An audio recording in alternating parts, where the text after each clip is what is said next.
Quer duplicar o valor da sua assinatura? Agora assinar o Observador dá acesso a todos os conteúdos e benefícios e ainda há uma anuidade ACP Bronze grátis.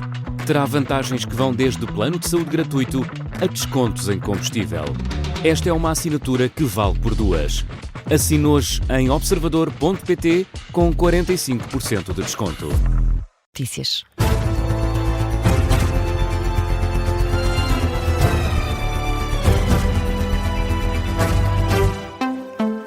É o Jornal das 6, edição da jornalista Laura Figueiredo. E Laura, começamos pela atualidade internacional. Emmanuel Macron considera que um plano de paz só pode ser finalizado com a Ucrânia e os europeus sentados à mesa. Uma declaração feita na conferência de imprensa conjunta com Volodymyr Zelensky no final do encontro entre os dois chefes de Estado no Palácio do Eliseu, em Paris.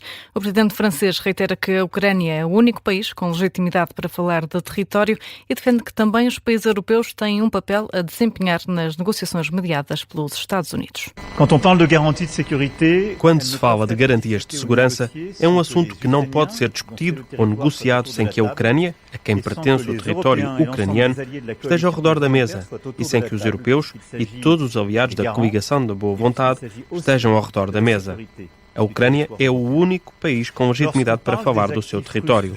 Quando se fala de ativos russos, os países europeus e a União Europeia devem estar ao redor da mesa. Já Volodymyr Zelensky frisa que deve ser garantido que a Rússia não sinta que está a ser recompensada pela guerra. Precisamos de garantir que a Rússia não sai a ganhar e que não recebe uma recompensa pela guerra. A guerra não deve ser uma questão de lucro para que os outros não repitam esses passos. O agressor deve pagar pela agressão. Depois do encontro com o presidente francês esta manhã, Volodymyr Zelensky tinha já reiterado que a guerra deve terminar o mais rapidamente possível. Zelensky aponta que muito depende agora do envolvimento de todos os líderes. Durante o encontro no Palácio do Eliseu, os dois chefes de Estado conversaram com líderes europeus e também com os negociadores americanos e ucranianos. Para amanhã está agendada uma reunião entre o enviado dos Estados Unidos, Steve Witkoff, e Vladimir Putin em Moscou. E o Papa Leão XIV está de visita ao Líbano. É o 5º dia da primeira viagem internacional do pontificado. Uma viagem que começou na quinta-feira, dia 27, na Turquia. Ontem o Papa viajou até ao Líbano, onde fica até amanhã. O Observador tem uma equipa de reportagem no terreno, Cátia Bruno, editora de internacional do Observador, e João Porfírio, fotojornalista do Observador. Agora em direto, João, boa tarde. O Papa encontrou-se esta tarde com os jovens. Que mensagem é que lhes transmitiu? Sim, é verdade. O Papa Leão encontrou-se esta tarde com cerca de 15 mil jovens aqui em Beirute. Os jovens de vários países, várias nacionalidades desta zona do Médio Oriente. Estiveram presentes jovens da Síria, do Líbano, do Iraque.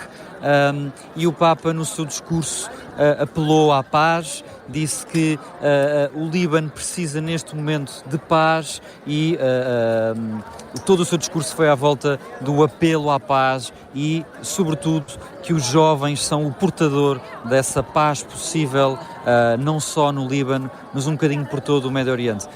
O Papa Leão, desde que chegou ao Líbano, a palavra paz não lhe sai da boca. De todos os seus discursos, o Papa Leão refere que a paz é das coisas mais importantes que o Médio Oriente precisa neste momento, sem nunca referir em particular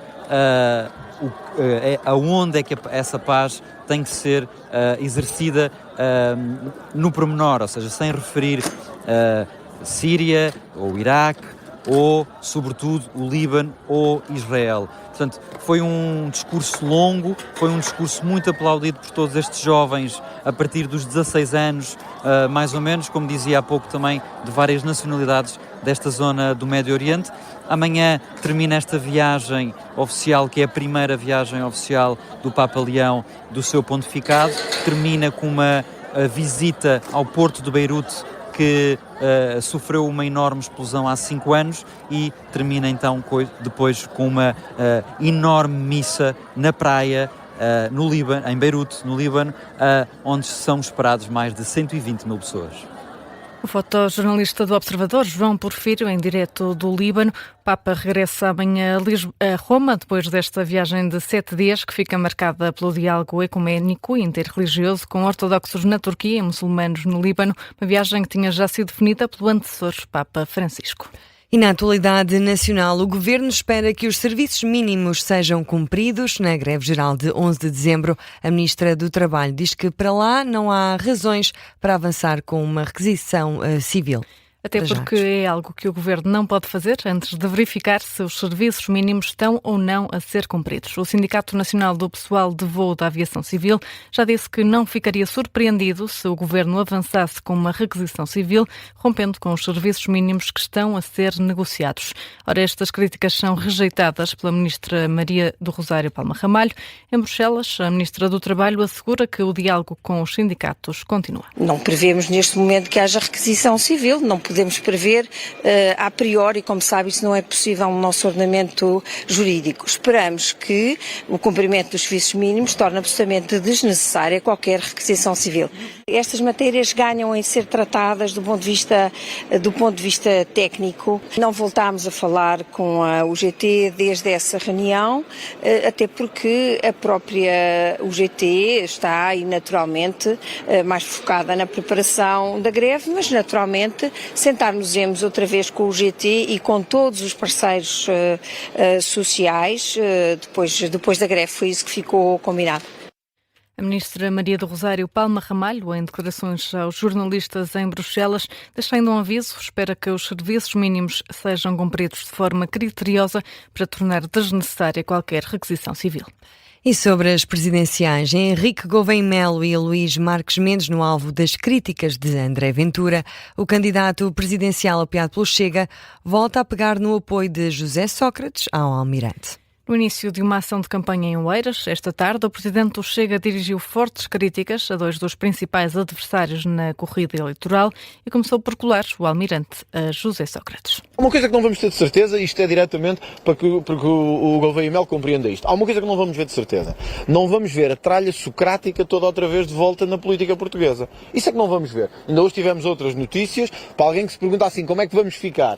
Olha, não vamos ficar com o Sócrates outra vez, isso não vamos. O Dr. Marcos Mendes é mesmo o representante daquilo que é o sistema político hoje, tal como o temos em cima da mesa, que é manter tudo como está, dizer que se vai mudar uma coisinha ou outra e manter a mesma teia de interesses, de negociatas, de negócios, de influências, que sempre houve desde o 25 de Abril e antes do 25 de Abril.